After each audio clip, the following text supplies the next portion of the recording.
Assalamualaikum warahmatullahi wabarakatuh. Saya Rinoto, Raja Popcorn, Kebumen, Jawa Tengah, 081328239660.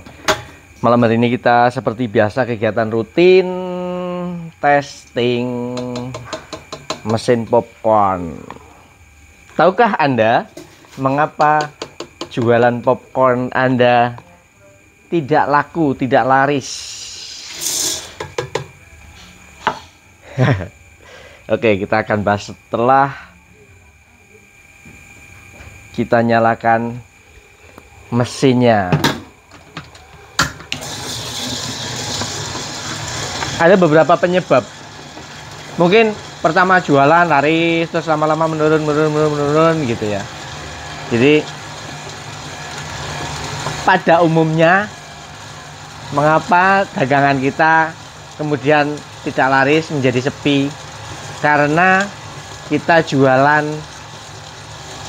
di tempat yang itu-itu saja, atau kepada orang yang itu-itu saja, atau di pasar yang itu-itu saja, atau bentuk dagangan yang itu-itu saja. Itu biasanya yang menyebabkan dagangan kita tidak laris, kurang laku walaupun awalnya laku. Itu yang pertama. Maksudnya gimana? Misalnya kita punya popcorn, kita pemasarannya cuma satu pasar saja, ke warung-warung dengan harga eceran yang terendah, misalnya 1000-an. Hanya itu saja. Warung kecil utamanya ya. Kalau popcorn biasanya kan gitu, orang nitipnya ke warung-warung kecil di sekitar rumah, di desa-desa. Yang mengunjungi warung itu orangnya tetap itu-itu saja, karena orang sekitar itu saja, sehingga pembeli popcornnya juga orang itu-itu saja. Sementara kita tidak ada inovasi baik rasa maupun kualitas ya. Pasti orang yang sudah misalnya 2-3 kali beli ya bosen. Itu penyebabnya. Yang pertama, monoton, cuma itu-itu saja, di situ saja. Yang kedua, kualitas.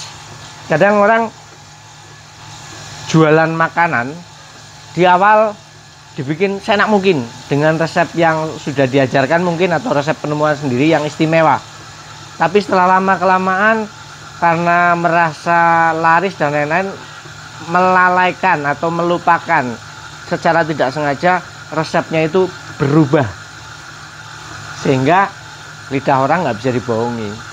Orang lama-lama akan bosan. Maka menjaga kualitas itu, walaupun bahan baku untuk menjaga kualitas itu naik mahal, kita harus tetap, jangan ada yang dikurangi.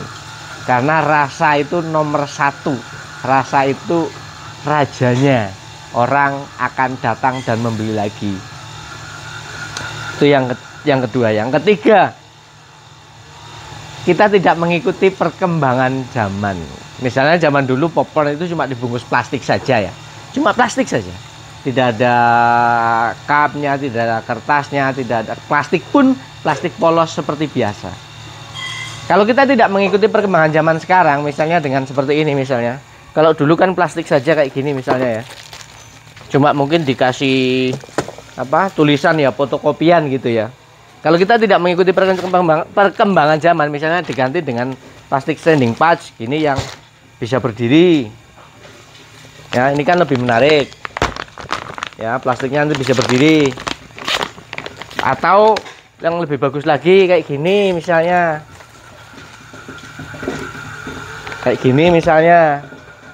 kalau tidak mengikuti hal-hal seperti ini, otomatis dagangan kita akan ditinggalkan oleh konsumen. Itu yang ketiga atau keberapa tadi lah yang menyebabkan dagangan kita tidak laris.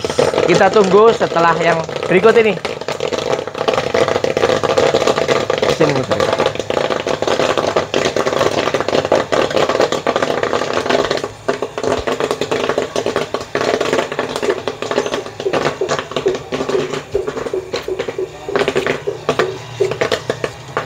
Oke, matang semua.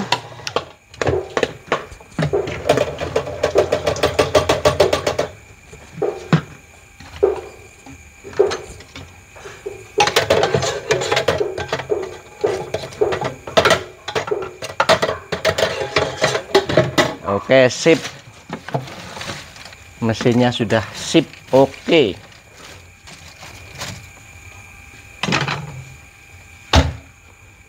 Oke, kita teruskan tadi sampai kepada kemasan.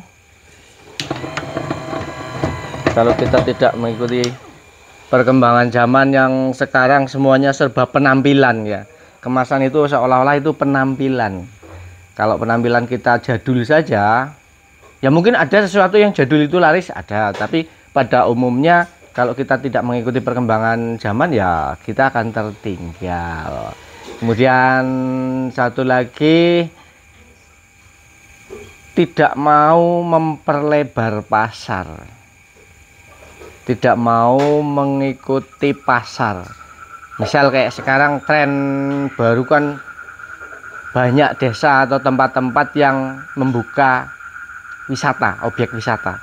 Tren sekarang ini objek wisata lagi dibuka di mana-mana, tidak hanya di perkotaan, di desa, di pelosok desa, di gunung. Itu dibuka tempat wisata. Itu adalah peluang yang sangat bagus untuk kita untuk menjual popcorn. Jadi intinya, walaupun kita cuma penjual kecil-kecilan, penjual popcorn, tapi tetap harus mengikuti perkembangan zaman. Mulai dari pemasaran, kualitas rasa, resep yang satu lagi tadi, resep mungkin yang kita buat cuma resepnya itu aja. Kita tidak mau berinovasi. Kan sekarang banyak sekali ilmu yang tinggal kita ambil saja dari media sosial ya. Misalnya dibuat rasa apalah, kalau real, contoh real ya. Misalnya popcorn tadinya cuma karamel manis saja, mungkin bisa ditambahi coklat, bisa juga ditambahi keju. Bahkan kemarin ada teman kita yang dari luar Jawa itu dia punya produk rendang ikan apalah itu ya. Itu rencananya mau diberi rasa rendang, kemudian keju, banyak lah. Wong sekarang itu makanan itu sudah berevolusi, yang tadinya biasa saja menjadi luar biasa, otomatis penjualannya juga luar biasa. Oke, untuk resep-resep selanjutnya silakan dipantau terus di YouTube Raja Popcorn. Nanti akan kita sharingkan semuanya, apa yang kita temukan yang terbaru, inovasi akan kita sharingkan lewat video YouTube, TikTok maupun snack video. Oke, demikian, semoga ada manfaatnya. Terima kasih sudah nonton. Ingat, kontak saya di 081 328 239 660. Assalamualaikum warahmatullahi wabarakatuh.